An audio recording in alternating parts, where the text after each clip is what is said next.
There's another great episode of the Nigel Thornberry machine.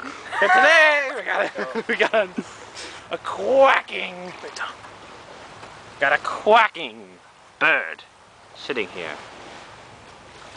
We don't know what happened to it, but we shall help it. It's either laying eggs or it is hurt. Oh, damn it. Well, as you can see, it is frowning very, very bad. I don't know if it's in pain or not. It is very pissed off.